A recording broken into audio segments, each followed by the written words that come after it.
뉴욕 퀸즈의 한 주택가에서 칼부림 사건이 발생해 경찰을 포함해 7명의 사상자가 났습니다.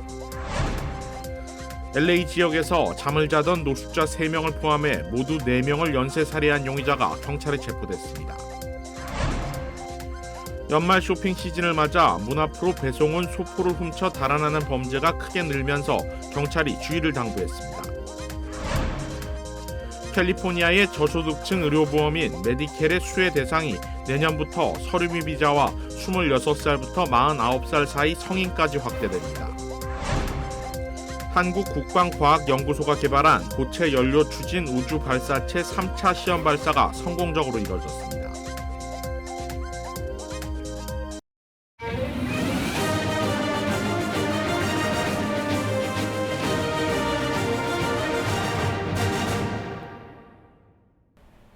시청자 여러분 안녕하십니까? KBS 아메리카 뉴스입니다. 지난 주말 뉴욕 주택가에서 칼부림 사건이 발생해 이번 사건으로 경찰을 포함해 모두 7명의 사상자가 나왔습니다. 보도에 이우수 기자입니다. 지난 일요일 새벽 5시쯤 뉴욕 퀸즈에 안에 자리한 주택가에서 다급한 목소리에 신고가 접수됐습니다. 친척이 가족들을 죽이고 있다는 다급한 내용이었습니다. As they get to the driveway, they see a male walking out. He's carrying luggage. Our officers asked the male a question or two. An encounter that lasted about 10 seconds, where the male draws a knife on our officers. 용의자는 한 경관의 목과 가슴 부위를 찌른 뒤 다른 경관의 둔부를 공격했습니다. 경관이 총격을 가한 뒤에야 용의자의 행동을 멈추게 할 수 있었는데 총격을 받은 용의자는 병원에서 사망 판정을 받았습니다. 용의자는 증거인멸을 위해 사건 현장에 불을 지른 것으로 추정되고 있습니다. 소방대원들이 출동해 진화에 나섰고 경찰은 집 앞에서 11살 소녀의 시신, 집 안에서는 12살 소년과 44살의 여성, 30대 남성의 시신을 차례로 수습했다고 전했습니다. 희생자들은 모두 칼에 찔려 사망한 것으로 조사됐습니다. 집안에서는 칼에 찔린 61살 여성도 발견돼 병원으로 이송됐는데 이 여성은 생명이 매우 위독한 상태로 알려졌습니다. 용의자는 올해 38살의 코트니 고든으로 확인됐습니다. 그는 브롱크스에서 발생한 가정폭력 사건으로 한번 체포된 이력이 있었던 것으로 드러났습니다. 피해자들과는 친척 관계로 확인됐는데 심각한 정신질환을 겪고 있었던 것으로 전해지고 있습니다. 경찰은 범행에 사용된 흉기를 증거로 수집했으며 정확한 사건 발생 원인을 조사하고 있습니다. At the scene, the weapon that was used to injure the officers, a typical kitchen steak knife. And at this time, this is the only weapon we recovered. 용의자의 공격을 받고 병원에 입원했던 경관들은 지난 일요일 밤 치료를 받고 퇴원한 뒤 안정을 취하고 있습니다. 경찰은 사건 용의자가 사망함에 따라 친척들을 탐문하며 정확한 사건 배경을 조사 중입니다. KBS 뉴스 이우수입니다. LA 지역 길거리에서 잠을 자던 노숙자 3명을 총격 살해한 용의자가 체포됐는데 강도 살인 사건도 포함돼 나흘 동안 무려 4명을 살해한 것으로 밝혀졌습니다. LA 경찰국은 노숙자를 찾아다니며 총격 살해한 연쇄살인 용의자인 33살 제리드 조셉 파워를 체포했다고 밝혔습니다.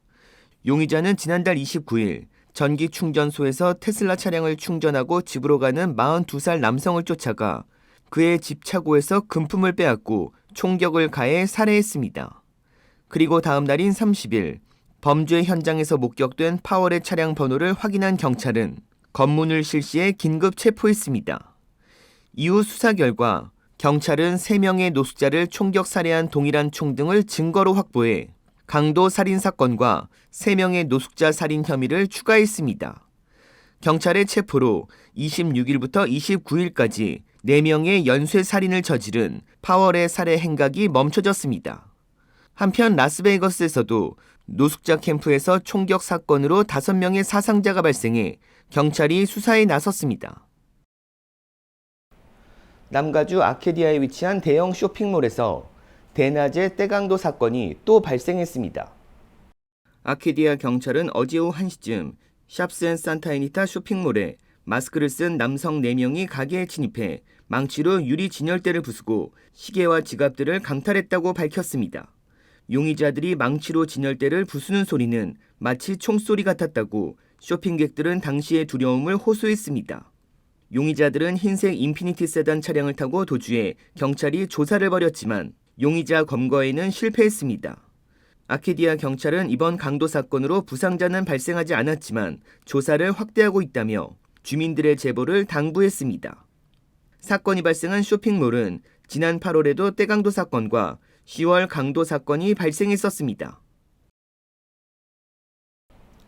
변호사 자격을 박탈당한 한인 변호사가 뉴욕 일원 한인 커뮤니티에서 고객들의 부동산 자금을 횡령하는 등 사기 범죄를 저질렀던 것으로 드러났습니다. KBTV 김은지 기자가 전해드립니다. 연방검찰 뉴욕 동부지검에 따르면 뉴저지주 클로스터에 거주하는 전직 변호사 마이클 이 씨가 자신의 부동산 고객 및 고객의 거래 상대로부터 변호사 에스크로 계좌에 보관된 자금을 가로챈 사기 혐의에 대해 유죄를 인정했습니다.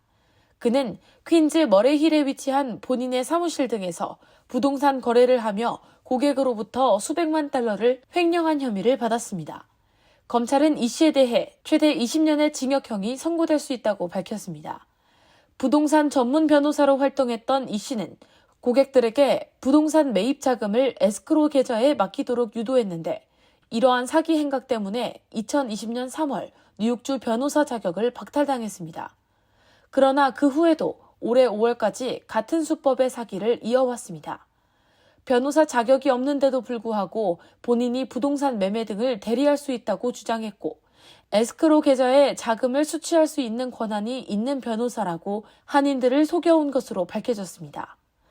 이 과정에서 그는 문서를 조작해 본인의 에스크로 계좌 잔액이 300만 달러가량 있는 것처럼 만들어 고객에게 보여줬고 고객들이 맡긴 돈은 모두 카지노 등 도박에 사용하거나 이 씨가 일부를 소유한 레스토랑 경비로 사용했습니다. 이 씨는 몰수금 327만 달러를 지불하기로 했습니다. 아울러 검찰은 이와 같은 위법 행위로 피해를 본 이들은 변호사 고객보호기금을 통해 보상 자격을 확인할 수 있다고 밝혔습니다. KBTV 뉴스 김은지입니다. 연말 쇼핑 시즌을 맞아 문 앞으로 배송온 소포를 훔쳐 달아나는 범죄가 크게 늘고 있습니다. 이에 LA 경찰국은 주민들의 주의를 당부했습니다. 통계조사 사이트 크로스타운 집계에 따르면 이달 들어 접수된 소포 절도 피해는 모두 429건. 이는 지난달보다 27%, 전달보다는 59%나 급등한 수치입니다. 범죄 피해가 크게 늘어난 것은 블랙 프라이데이부터 시작되는 연말 쇼핑 시즌을 맞아 온라인 배송 물품이 크게 늘었기 때문인 것으로 분석됩니다. LA 경찰국은 관할 지역 내에서 하루 200건에서 250건의 소포 도난 피해가 발생하고 있다며 시민들의 각별한 주의를 당부했습니다.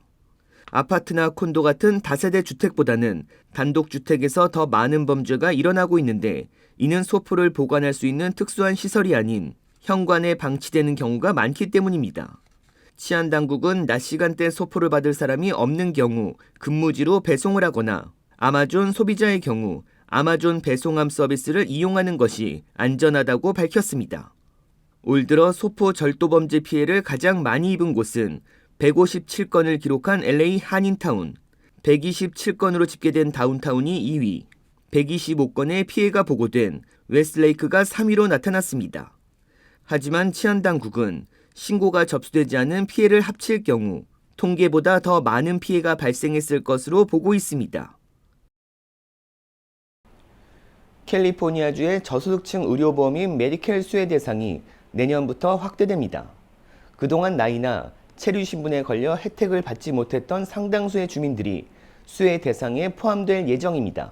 윤범수 기자가 보도합니다. 내년 1월 1일을 기해 메디켈 수혜 대상이 사실상 전 연령대로 확대됩니다. 지난 6월 캘리포니아주 상원 법안 SB 184가 통과되면서 기존의 메디켈 혜택을 받을 수 없었던 26세 이상 49세 이하 연령대 주민들까지 수혜 대상에 포함된 것입니다. 따라서 내년 1월 1일부터는 가구당 소득 기준이 연방 빈곤선의 138% 이하면 누구나 일반 메디켈 신청이 가능합니다. 26세에서 49세 같은 경우는 응급 메디칼만 가입을 하실 수 있었는데요. 새해부터는 일반 메디칼 가입하실 수 있게 되고요. 그리고 대신에 소득이 연방빈곤선의 138% 이하여야지만 신청 자격이 주어집니다. 확대된 메디켈 수혜 대상에는 서류 미비자들도 포함됩니다. 서류 미비자들의 경우 그동안 응급 메디켈 혜택만 주어졌는데 수혜 대상 확대 조치로 인해 내년 1월 1일부터는 소득 자격만 되면 영주권, 시민권자와 마찬가지로 동일한 일반 메디켈 혜택을 받을 수 있습니다. 한편 캘리포니아 주 전역으로 수혜 대상이 확대되면서 그동안 서류 미비자들을 위해 LA 카운티가 제공해온 의료 서비스 프로그램 마이 헬스 LA는 종료됩니다. 이전에 응급 메디켈을 갖고 있던 서류 미비자라면 내년 1월 1일 자동적으로 일반 메디켈 혜택이 주어지지만 마이 헬스 LA에만 가입돼 있는 서류 미비자의 경우 별도의 메디켈 신청을 하지 않으면 의료 서비스가 끊어질 수 있는 만큼 주의해야 합니다.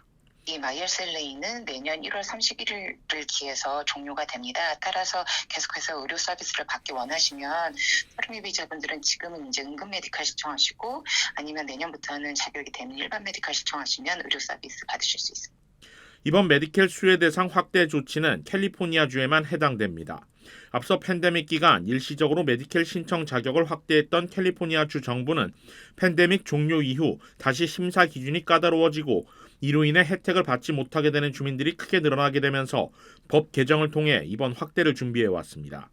한인 의료 서비스 기관인 이유케어 클리닉은 현재 한인들을 위한 응급과 일반 메디켈 정보 상담을 제공하고 신청도 돕고 있습니다.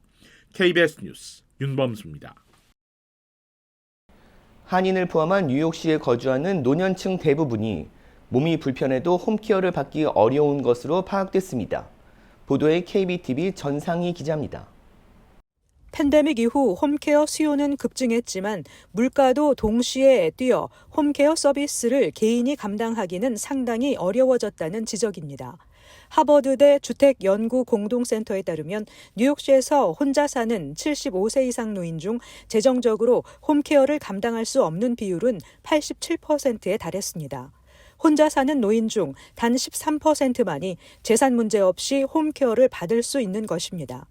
메디케어는 서비스를 보장하지 않는 데다 심지어는 메디케이드가 있어도 하루 종일 돌봄 서비스를 제공하는 간병인을 찾으려면 장기간 대기해야 한다고 센터 측은 밝혔습니다. 특히 센터는 전국적으로 노인이 부담하는 주거 비용 부담이 커지고 있어 문제가 더 심각해질 수 있다고 설명했습니다. 센터 측은 일주일에 한 번 방문하는 4시간짜리 홈케어 방문조차 부담이 큰 경우가 92% 이상이라고 전했습니다.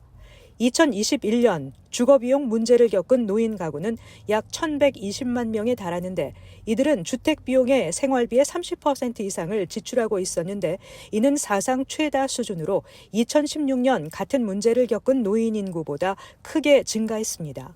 센터 측은 몇 년 내 베이비붐 세대가 80대로 접어들면서 상황은 더 악화될 것이라며 전국적으로 간병 인력도 줄어드는 추세라 노인들의 주택 문제와 헬스케어 서비스를 한데 묶은 대책이 절실하다고 밝혔습니다. 단기적인 대안으로는 노인 아파트 공급을 늘리고 아파트 내에 기본 서비스를 제공하는 코디네이터를 늘리는 방안을 제안했습니다. KBTV 뉴스 전상입니다. 한국 기술로 개발한 고체연료 추진 우주발사체 3차 시험 발사가 성공적으로 이루어져 우주궤도에 진입했습니다. 송금한 기자가 보도합니다. 제주바다 한가운데 설치된 다지선에서 발사체가 솟아오릅니다. 국방과학연구소가 개발한 고체연료 추진 발사체입니다. 페어링 분리 후 순차적으로 단이 분리되고 약 650km 우주궤도에 위성을 안착시킵니다. 지상국과 첫 교신도 성공적으로 이뤄졌습니다. 우주에서 지상으로 전파를 발사해서 그 반사되는 그런 기술을 활용해서 지상의 영상을 획득하는 기술인데요. 가장 중요한 거는 기상에 관계없다는 겁니다.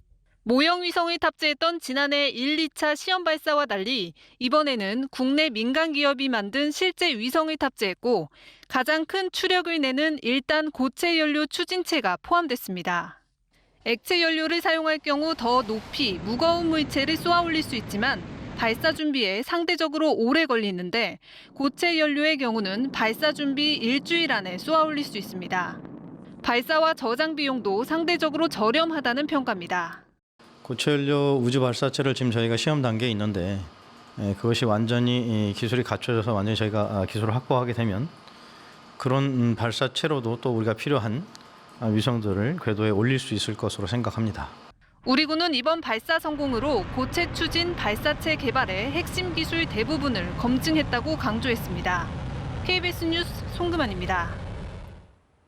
한국군이 개발한 레이저 대공무기 관련 자료를 북한 해킹 조직이 탈취한 것으로 확인됐습니다.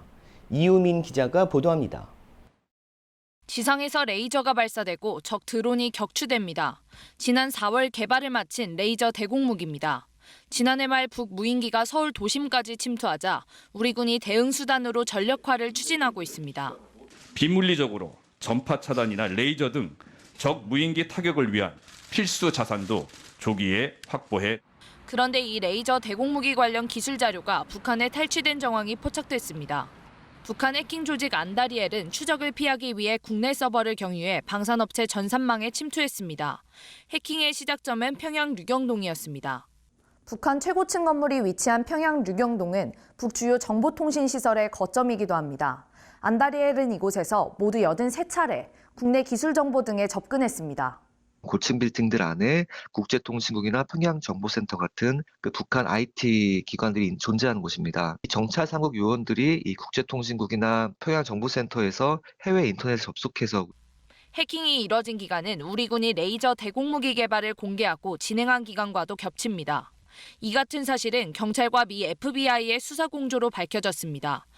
식품 제약 분야 14개 업체도 안다리엘의 표적이 됐습니다. 탈취된 중요 기술 자료는 모두 1.2TB 분량에 이릅니다. 업체 대부분은 해킹 사실조차 알지 못했습니다. 이 밖에도 안다리엘은 바이러스의 일종인 랜섬웨어를 피해 업체 3곳에 감염시키고 복구를 대가로 비트코인 4억 7천여만 원어치를 뜯어냈습니다. 비트코인을 외국인 여성 A씨의 계좌를 통해 자금 세탁 후 북한으로 송금한 정황까지. 경찰은 비트코인 자금 세탁책인 외국인 여성 A씨를 입건하고 관련 수사를 확대할 계획입니다. KBS 뉴스 이유민입니다. LA 카운티 지역 18곳의 임대료가 전국에서 가장 비싼 상위 100곳에 포함된 것으로 조사됐습니다. 온라인 주택 리스팅 업체 렌트홉은 전국에서 가장 렌트비가 비싼 집코드 100곳을 꼽았는데 캘리포니아주는 30곳이 포함돼 42곳인 뉴욕에 이어 렌트비가 비싼 주로 나타났습니다. 캘리포니아주 투베드 렌트비 중위 가격은 가장 비싼 지역이 산타바바라, 몬테시토로가 월 $10,000나 됐습니다. LA 카운티의 경우 산타모니카 투베드 아파트는 월 $8,500로 나타났고 말리부 지역은 $6,850로 조사됐습니다. 베버리힐스는 투베드 아파트 렌트비 중위 가격이 월 $5,950로 45위에 랭크됐습니다. LA시의 경우 전국 100곳 중 총 9곳이 포함됐는데 투베드룸 가격이 LA 다운타운은 $4,575를 보였고 LA 한인타운은 $4,500를 나타냈습니다. LA 인근 지역 평균 렌트비는 투베드룸의 경우 $5,464로 집계됐고 원베드룸은 $3,431를 보였습니다. 이스라엘과 하마스 관련 전쟁 소식입니다. 이스라엘이 피난민이 몰려있는 가자지구 남부도 공격하면서 민간인 피해가 급증하고 있습니다. 보도에 이병도 기자입니다. 가자지구엔 밤낮 없는 공습이 계속됐습니다. 병원엔 부상자들을 태운 차량들과 당나귀 수레가 다시 등장했습니다. 갓난아기는 산소호흡기에 의지해 겨우 치료를 받습니다. 교전제계 나흘째 사상자가 다시 급증하고 있습니다. استطاعت الطواقم المختصة في الدفاع المدني وسيارات الإسعاف من انتشال 349 شهيد و750 جريح. 이스라엘군은 가자 남부에서 공습과 함께 지상전을 본격화하고 있습니다. 남부 칸 유니스에선 탱크 수십 대가 목격되기도 했습니다. 이스라엘군은 책임이 하마스에게 있다며 가자 주민들에게 남부로 대피하라고 했습니다. Hamas broke the humanitarian pause when it violated the hostage release agreement by refusing to release women, children, and babies as agreed. 하지만 이스라엘이 대피 지역으로 제시한 곳은 이미 피난민들로 포화 상태라며 안전하게 갈 곳이 없다고 유엔은 지적했습니다. 전쟁 이후 가자 인구 80%인 180여만 명이 피난민이 된 상황에서 이스라엘의 대피령은 민간인 보호 의무를 규정한 국제인도법에 배치된다고도 했습니다. ما نمناش من السقعة بدنا شوادر طلع هذا كله لو شتت الدنيا اقسم بالله حتدلف علينا صحيح وهذا الحطب قاعدين بنلملوا شقف بس عشان نطعم اهل صغار. 에르도안 튀르키예 대통령은 네타냐후 이스라엘 총리를 향해 가자 지구의 도살자라고 강하게 비난했습니다.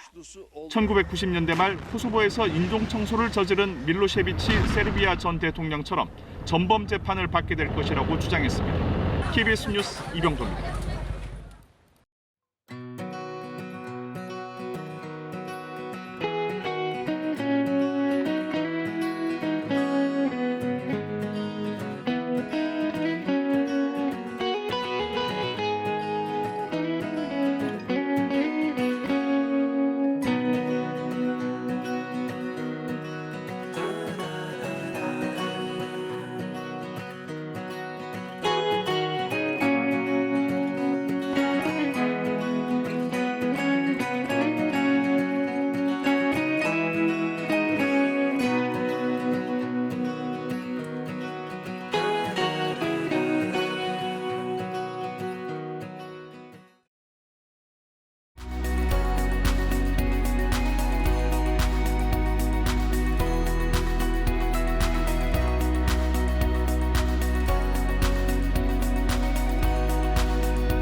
KBS 아메리칸 뉴스 마칩니다.